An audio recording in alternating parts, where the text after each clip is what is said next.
The time has finally come to take a look at the big survey that many of you took part in almost 4 months ago now. I'm sorry for the delay. This summer was so busy. I'm finally starting to get back into a normal routine, but we've got lots of respondents, over 2,000 to the survey, so we've got a lot of information to go over. There's some interesting stuff in here. Now, if you weren't aware, this survey covered all sorts of things from how you bought your car, how many miles you have, charging habits, driving habits, and ongoing issues you may be having with your car.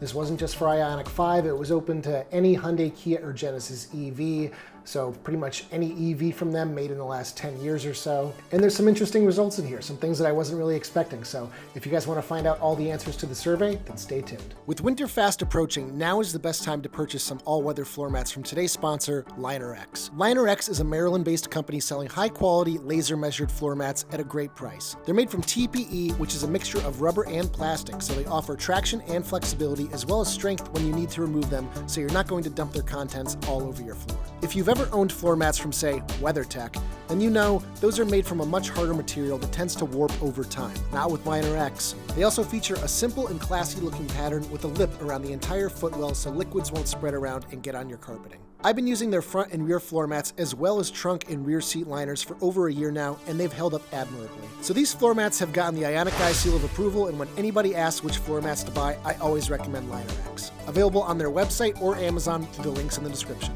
I just want to say, I am not a statistician. I did not study statistics, so making a survey like this is not my forte. I did my best. I learned a lot in the process. I learned a lot about how you should ask questions because there are some things in here that were obviously confusing for people. I could have had it jump to different sections based on other answers. So when I originally posted the survey, I was planning on allowing it to be out in the world for at least a month or two to try and get as many respondents as possible. It's basically completely tapered off at this point. I haven't really been advertising the survey in the last 2 months, 3 months. So at this point, we are at 2,191 responses, and I think that's a pretty good representative size group. So let's just start going down the results here. So what brand do you own / lease? You can see the majority here is Hyundai, 84% Hyundai, 15% Kia, and only 1.3% Genesis. How did you acquire your car? So 76% paid cash or financed with 22.5% leasing. I'm honestly surprised that that leasing number isn't higher. I would have expected it to be at least a third leasing, and then 37 people responded that their employer paid, whether it's a company car, or I know that's very popular in some European countries. But yeah, the overwhelming majority of people, even though interest rates are still really high compared to where they were a few years ago, still 76%. Which model year do you own? So you can see the overwhelming majority here, 2023. 2023 was the most full year that my channel has been active. So I started it in, I think, March 2022. So that was a partial year, already close to halfway through the 2022 model year. And 2024, obviously, we're still 9 months into 2024. So yeah, it kind of makes sense that the 2023 is going to be the biggest group of people here. That kind of makes sense. And then down here in the older years, these are all in 2% or less. These are people with like the original Ioniq, the Kona Electric, the Niro EV, maybe even some Soul EVs. We'll find out in the next question. So which Hyundai, Kia, or Genesis EV do you own or lease?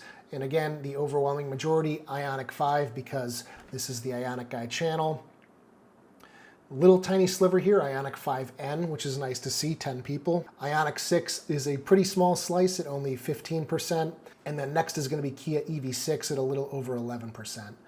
And then all these smaller chunks of the pie down here, EV6 GT, 21 people, EV9, 21 people, GV60, 23, electrified GV70, only 6 people, Kona EV, 1.5%, 33 people, Niro EV, 27%, good to see some of them here. And then last but certainly not least, the namesake of my channel, the original Ioniq Electric, 15 people, less than 1%. But I don't really talk about that car, so kind of makes sense. Next up, which drivetrain does your car have? And here you're going to see the overwhelming majority is all-wheel drive. When you look at the US market, at least, the majority of the Ioniq 5s and EGMP cars you see for sale are all-wheel drive. It's really hard to find some versions of the rear-wheel drive Ioniq 5 or EV6, especially here in the Northeast, the northern states. They pretty much only get all-wheel drives. So once you're below like the Sun Belt, you start to see more rear-wheel drives. But one thing that's been a total unicorn is the Ioniq 5 Limited rear-wheel drive.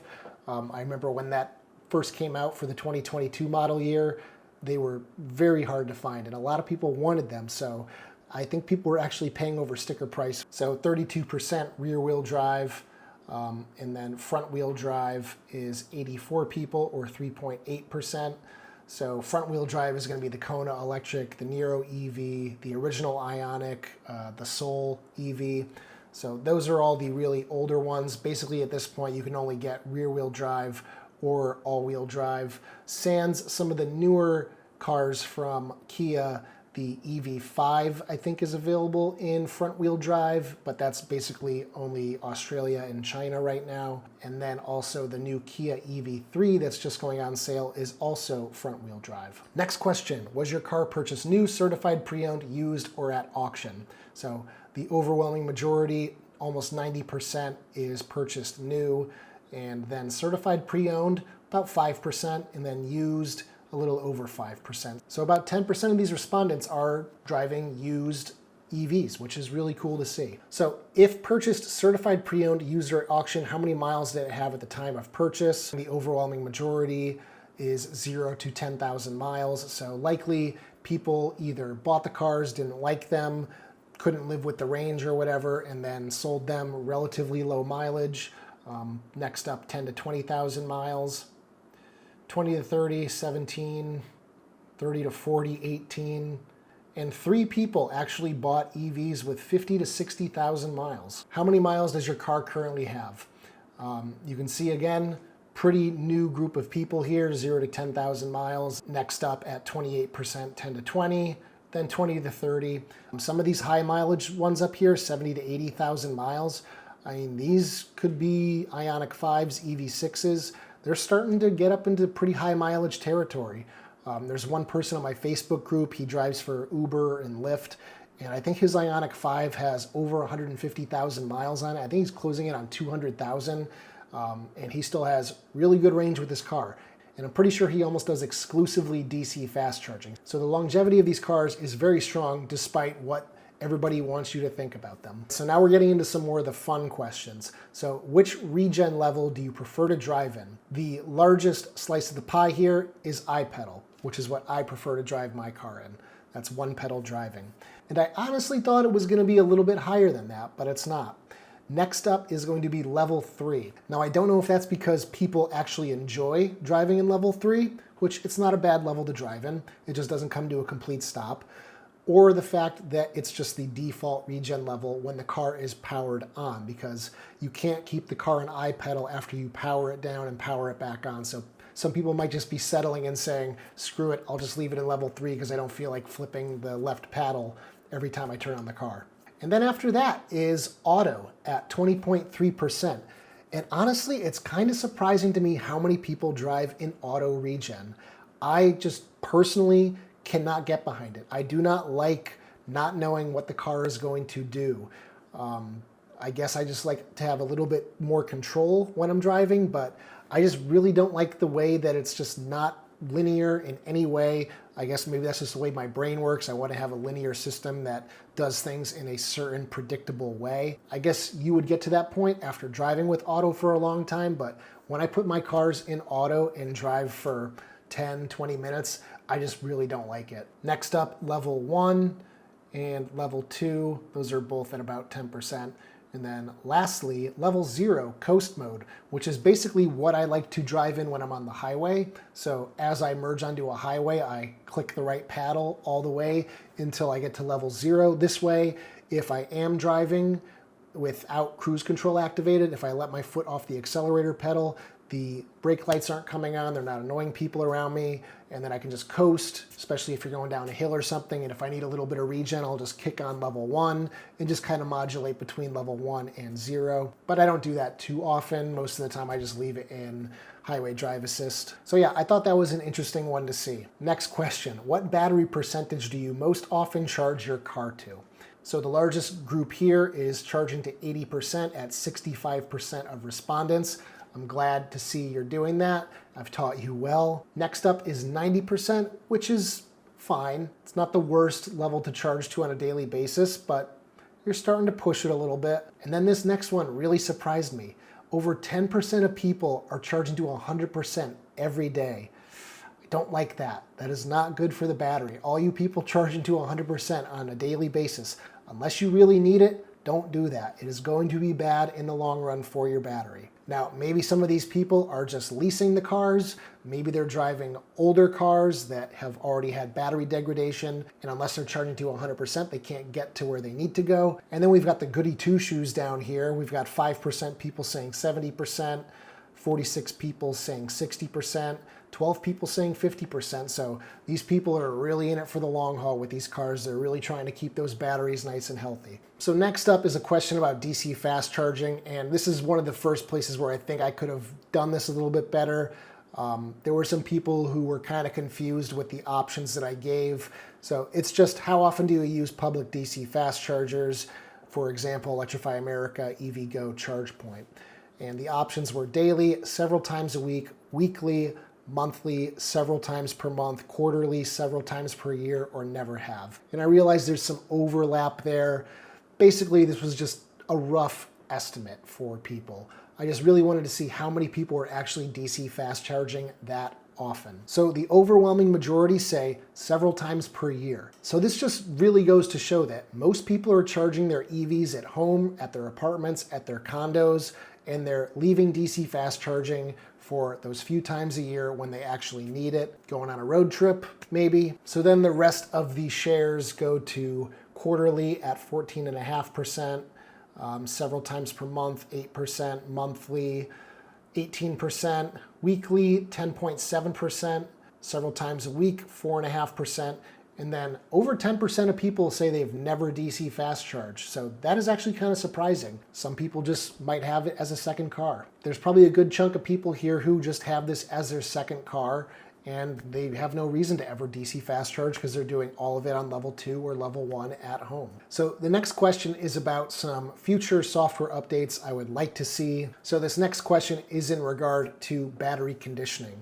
So the question is, today the only way to warm your battery to get the highest charging speeds while using DC fast chargers is to plan a route in the navigation system and have it plan your stops.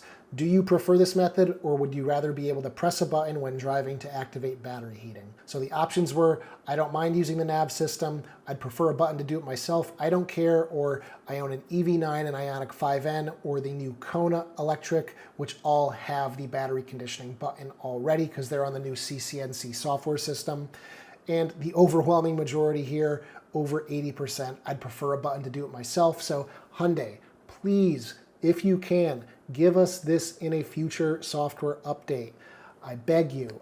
People clearly want to have manual control over their cars. Only 7% of people said, I don't mind using the built-in navigation system. So there's clearly a deficiency with that system. People don't want to use it. They want to use Apple Maps, Waze, Google Maps, whatever. They don't want to use the built-in navigation. They want a button to just precondition the battery themselves. All right, now we're going to get into the section about problems with these cars. So first question, have you experienced a problem with your EV? The overwhelming majority says no. That's awesome. I'm so glad to see that. But on the other hand, 35% of people say they've had a problem. That's not good. Next question, has your car experienced an ICCU failure? So the overwhelming majority says no. Over 90% say no. But 190 people say they have experienced an ICCU failure, and that's about 9% of owners. So despite Hyundai's claims that it affects far less than almost 10% of the Ioniq eGMP Kia platform population, it seems to be much higher. Now, if respondents answered yes, they were taken to this next section. So it just kind of weeds out any opportunity for error. If you did, roughly how many miles did your car have when the failure occurred? So 36.3% say it happened between 10 and 20,000 miles. Next up, between 0 and 10,000 miles is another 33%. So that's not good to see that many are happening in as low as 0 miles. Really not good to see that.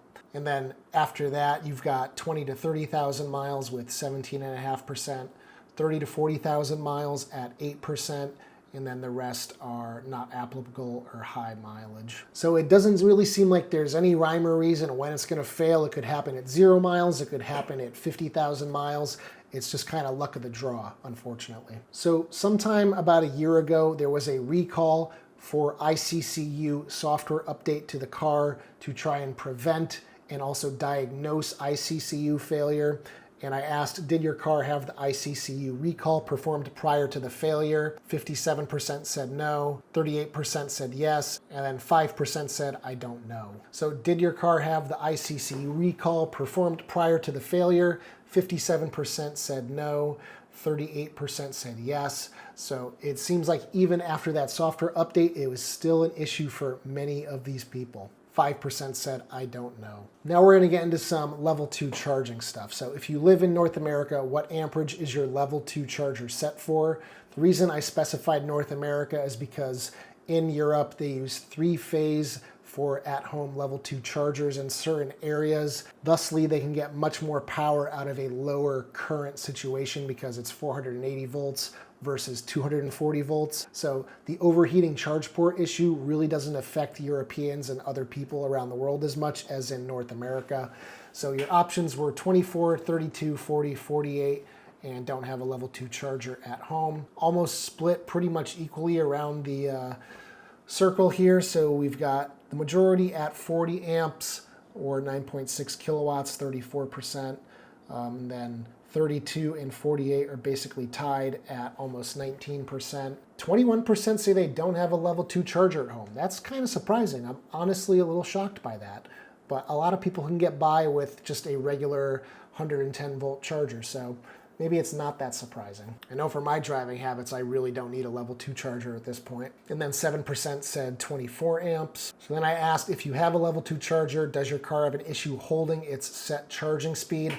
Now this question is a little less relevant 4 months later than it was when I originally posted the survey. And that's because since then, there's been a big software update for level 2 charging that instead of your charging either just decreasing or stopping completely now, as the charge port heats up, it will monitor the temperature, it will lower the amperage, and then it will bring it back up if it cools off enough. So it's dynamically adjusting your charging speed now, which it didn't do when I did initiate the survey. So this question isn't super relevant anymore. But 65% of people said no, 13% said yes, 17% said I don't use level 2 chargers, and 5% said I don't live in North America. So honestly, that's a little surprising. But in the comment sections where people complain all the time, the loudest voices are always the most heard. So that's a little surprising because based on what I hear from owners, it sounds like this was a much bigger problem than this data here is actually showing. So kind of interesting to see that it's only 13.5%. I would have expected it to be a lot more based on the feedback I get in comment sections and emails and messages. Roughly how many miles did your car have when this issue began? You can see that of the 353 responses, 64% said between 0 and 10,000 miles, and then the next biggest slice, 10 to 20,000 miles, is 23%. And 8% from 20 to 30,000. So again, an issue that is happening to relatively low mileage cars. Next question, did you try to get the issue fixed at your service center? And if you did, how did they approach the issue? I left this to be an open-ended answer, so you can see a lot of small slices down here where people were just typing in their own responses. But the vast majority of people said they didn't bring it in for service. At this point, it is now officially a recall with the car in their system. So if you do bring your car in for any service, it's going to get this software update. So it shouldn't be an issue going forward. Next biggest slice, they said they can't reproduce the issue and that they can't do anything to help. That's a little disconcerting. 9% suggested that you charge at a lower speed. 8% had their charge ports replaced under warranty. So that was 28 people there. Yeah, so it seems like the vast majority of people aren't actually seeking help for this at that point in time. And then I asked, does this problem occur more when the outdoor air temperature is higher? So over 80 degrees Fahrenheit, and it's basically equal on both sides. 45% said yes, 55% said no, so that question's kind of a wash. It doesn't seem like there's any conclusive information. Now let's talk about 12-volt batteries. Has your 12-volt battery ever died and prevented you from starting your car? Again, 84% say no. Only 16% say yes. So that's a little surprising as well, because it seems like it's happening a lot more often, but this data here says it kind of isn't. Next question, have you had to replace your car's 12-volt battery due to problems with the original? And again, 87% said no, only 12.5% said yes. So of those 276 people that said yes, they moved on to this next section. If you did, roughly how many miles did you have when you replaced it? All over the place. 32% said 10 to 20,000 miles, 0 to 10,000 miles, 22%, 20 to 30,000 miles, 24%, and 13.8% say 30 to 40,000 miles. But the majority does seem to be between 10 and 20,000 miles. Now when mine died, it was between 30 and 40,000 miles. If your dealer replaced the battery, was it under warranty or did you have to purchase out of pocket? 14% said out of pocket, and then 27% said they didn't get it replaced by the dealer. Which type of 12-volt battery was the battery replaced with? Hyundai standard lead acid leads the charge, then alternate brand of standard lead acid. AGM at 18.1%, that's what I put in my Ioniq 5 after the original died. And then 6.5% put in a lithium ion battery. I still don't really recommend that, but 18 people did do that. And then this was just kind of getting a sense of what people were thinking. Do you feel that your 12-volt battery died prematurely? And of that 276 person group, 93% said yes, and 7.2% said no. So the majority of people do get the feeling that it should have lasted longer, but this just might be the new normal for EVs, because these batteries are doing a lot more now than they were back in gas cars, with the amount of electronics and various systems that have to stay on when the car is just sitting there parked. Has your main high voltage battery died and needed to be repaired / replaced? Basically everyone said no, 99.2%. 0.8% or 17 people said yes, they had to have their high voltage traction battery replaced. And then the next question, was it covered under warranty? 71% said under warranty. One person said manufacturer buyback. Recall item, I never experienced a problem. You can see this is where it gets kind of confusing with making these surveys. Some person found their way to this question that it didn't pertain to, so that's kind of out. Another person said it didn't happen. Somebody says warranty, I hope the car is currently at the dealer.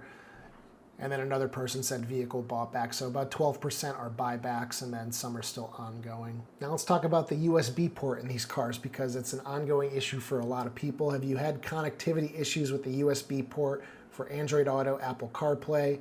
The majority of people say no, but a quarter of people say yes. 10% said they don't use the USB port, and then 31 people said they don't have Android Auto or Apple CarPlay in their car. So that's good to see that most people aren't having issues, but 24% is still a big share of people having connectivity issues. And what I'm talking about is Android Auto or Apple CarPlay just completely cutting out, going back to the car's main home screen. It did happen to me back in the early days when I had my Ioniq 5 originally. It hasn't happened in a very long time. Not sure why it fixed itself, but it does seem to be good these days, so thank God for that. If you were having the connectivity issues, did you bring it in for service to look at? 78% said no, 21% said yes. Did they replace the USB port? Mostly said no at 91.2%. And then 46 people, or 8.8%, said yes, they did get the USB port replaced. And of that number of people, 36 people said yes, and it hasn't come back, so that is good to see. So unfortunately, there's an unlucky group of 8 people who said the problem came back after having the USB port replaced, and 2 people just flat out said that they never saw any improvement after having it replaced, so it's a little unfortunate for those folks. Now this next question is basically just for Ioniq 5 owners. Do you hear squeaking or rattling coming from the back of the car while driving? And this is about that weird tailgate problem. 61% said no, but a whopping 39% said yes.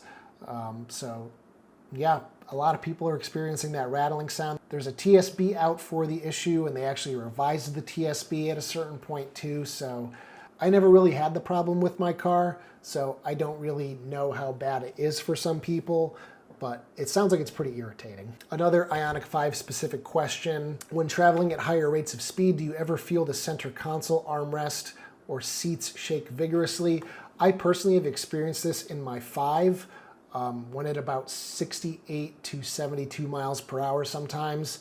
There's a frequency that just causes the front of the car to just shake very poorly, and the vast majority of people said no, but 111 or 5.1% said yes, they do experience that. Now the next question is about motor whine. So in my Ioniq 5, I will say there's a pretty strong motor whine when you get up to like 75 to 80 miles per hour. If you don't have that padding on the floor in the trunk, you can really hear it even more. So over 90% said no, they don't have that problem.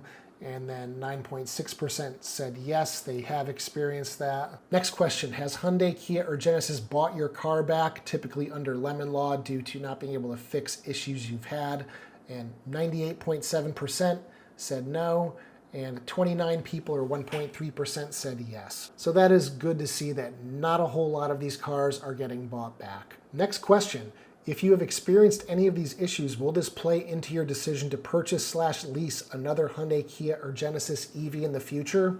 And almost half of the respondents said no, 20% said yes, and 32% are undecided. So it sounds like Hyundai has a lot of opportunity here to really secure some future customers by making sure they're nipping these problems in the bud. Otherwise, they could never come back to the brand if they have a bad experience. So this one was just kind of for fun, iOS or Android, and the majority of people use iOS, Android at 43.1%, and people who say both 5.6%. So kind of interesting. And then there's 13 people that say neither. So folks must still be rocking the flip phone. My dad has never had a smartphone. He refuses to get one. So the next question was open-ended. What would you like to see in future software updates?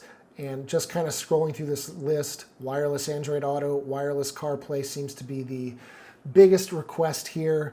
Precondition button, better navigation. Dog mode is also pretty popular. Streaming service, iPedal sticking after startup. Walkaway auto lock, which can be resolved with the product that I sell on my website, the walkaway door lock device. It's not based on proximity, but it is based on time. So once the last door of the car is closed, after 10 seconds, all the doors will lock. So you can install that on your Ioniq 5, EV6, Ioniq 6, EV9, Genesis GV60, possibly more on the way. And that starts at $135 in my store at ioniqguy.com. If you are interested, link below this video. Next question, do you plan on keeping this car long-term, or will you be selling it as newer and better EV technology comes out? I'm kind of surprised by this one. 86.1% said we'll keep for a while, and only 14% said they will plan to trade it in soon. I guess that just goes to show that people really like these cars. They don't want to leave them. I mean, me personally, I like to upgrade to the latest and greatest pretty often, but I might be an outlier there. It seems like the vast majority of people buy a car and hang on to it for a while. So this next section is fun. Any comments you would like to provide to Hyundai, Kia, and Genesis? Try not to write a novel. I got some novels in here. Over 1,000 of you hand wrote responses, and I just want to let you know I did forward all these to both Hyundai and Kia. So just know that they have these notes in their possession, and hopefully it'll help kind of plan their future products a little bit more. There's a lot of positive in here, but there's also a lot of negative. There's some people who have some strong feelings about the way they've been treated at dealerships. So Hyundai and Kia, I hope that you enjoy reading some of these comments. And at this point, that is the end of the survey. I want to thank you all so much for taking the time to do this. I may do this every single year going forward.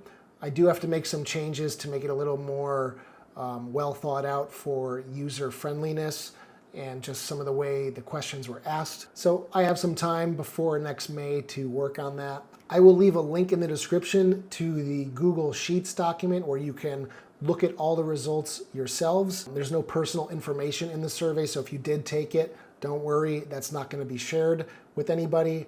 It's all just anonymous data, but maybe somebody who's much more better at statistics that wants to play around with this data can do so. So anyway, guys, let me know down in the comments section, are you surprised by any of this information, or is it just kind of what you expected to see. If you guys haven't already heard, I am hosting an Ioniq Guy Cars and Coffee event at Palmer Motorsports Park in Palmer, Massachusetts, November 3rd from 9 a.m. to 12 p.m. Raffles, giveaways, all sorts of fun stuff. You can come and meet me. Steve from Plug and Play EV will also be there, so you can meet another YouTuber local to the Massachusetts area. If you register ahead of time, you can take your car out onto the track for 4 laps at highway speed. That is limited to 40 cars for $35 per car.